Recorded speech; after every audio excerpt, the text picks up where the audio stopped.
नमस्कार दोस्तों, species in news programme में एक बार फिर से आप सभी का स्वागत है। इस एपिसोड में हम बीते दिनों की महत्वपूर्ण स्पीशीज की बात करेंगे जो किसी न किसी वजह से चर्चा में बनी हुई थी। तो चलिए फिर बिना किसी देरी के शुरुआत करते हैं और देखते हैं हमारी पहली स्पीशीज के बारे में, जिसका नाम है आर्कटिक सील। तो IUCN रेड लिस्ट 2025 हाल ही में जारी की गई, जिसमें कि कुछ मुख्य बातों को कहा गया है और इसके अनुसार ही इसमें हुडेड सील को संवेदनशील से बदलकर संकटग्रस्त स्थिति में रखा गया है और इसके साथ एक और प्रजाति की भी स्थिति में परिवर्तन देखने को मिला है और वो है दाढ़ीदार और हार्प सील। इसे संकटग्रस्त के निकट घोषित किया गया है। इसके अलावा इस रिपोर्ट में यह भी कहा गया है कि 61% पक्षी प्रजातियों की जनसंख्या में गिरावट देखने को मिली है। अगर इसके पीछे के मुख्य कारकों की बात करें तो सबसे पहला है जलवायु परिवर्तन, और जलवायु परिवर्तन की वजह से समुद्री बर्फ पिघल रही है, जिससे कि इनकी स्थिति पर खतरा मंडरा रहा है। और इसके अलावा वो जो एरिया है समुद्र वाला, जो समुद्री बर्फ का एरिया है, उसमें अत्यधिक मछली पकड़ने और तेल अन्वेषण के कारण भी ये जो प्रजाति है इन पर संकट देखने को मिल रहा है। अब इसी के साथ आगे बढ़ते हैं अपनी अगली प्रजाति की तरफ, जिसका नाम है ऊँटों की घटती संख्या में कमी देखने को मिल रही है। तो हाल ही में एक रिपोर्ट आई जिसके अकॉर्डिंग ऊँटों की जो संख्या है उसमें कमी देखने को मिल रही है। अब बात करें ऊँटों के वैज्ञानिक नाम की, तो इनका नाम है कैमलस फेरस और इनकी IUCN स्थिति है संकटग्रस्त, गंभीर रूप से संकटग्रस्त से अवक्रमित। और इनके आवास की बात करें तो ये मुख्य रूप से मंगोलिया और उत्तर पश्चिमी चीन गोबी रेगिस्तान के रेगिस्तान में पाए जाते हैं।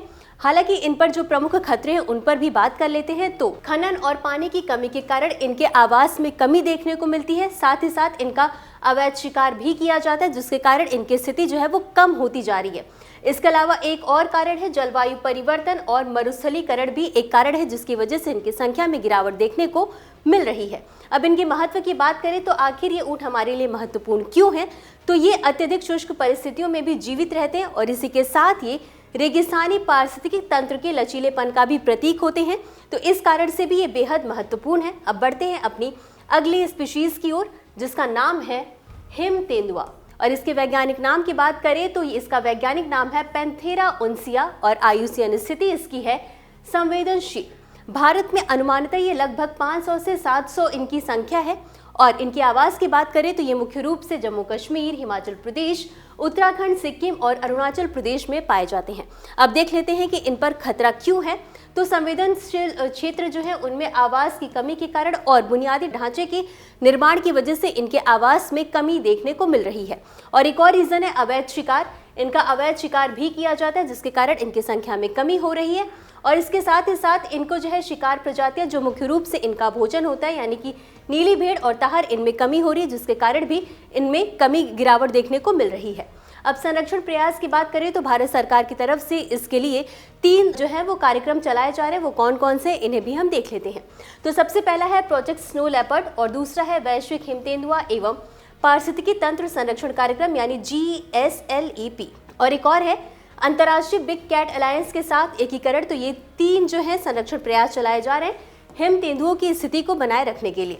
अब इसी के साथ आगे बढ़ते हैं अपनी अगली और अंतिम स्पीशीज की ओर, जिसका नाम है भारतीय भेड़िया। इसके वैज्ञानिक नाम को देख लेते हैं। सबसे पहले तो इसका वैज्ञानिक नाम है कैनिस ल्यूपस पैलिप्स और ये IUCN स्टेटस की बात करें तो IUCN का स्टेटस है इसका संकटग्रस्त।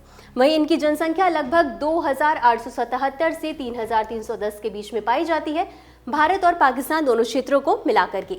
अब ये मुख्य रूप से प्रायद्वीपीय भारत के अर्धशुष्क घास के मैदान और झाड़ीदार भूमि में पाए जाते हैं। अगर खतरे की बात करें कि इन पे खतरा किस वजह से मंडरा रहा है, तो कृषि और शहरीकरण के कारण इनके आवास का नुकसान हो रहा है, इनके आवास में कमी देखने को मिल रही है।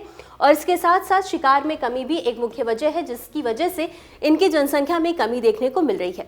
तो ये था हमारा आज का पूरा डिस्कशन का टॉपिक। मिलते हैं अगले एपिसोड में इसी तरह कुछ अहम और ज़रूरी स्पीशीज़ के साथ। तब तक के लिए धन्यवाद।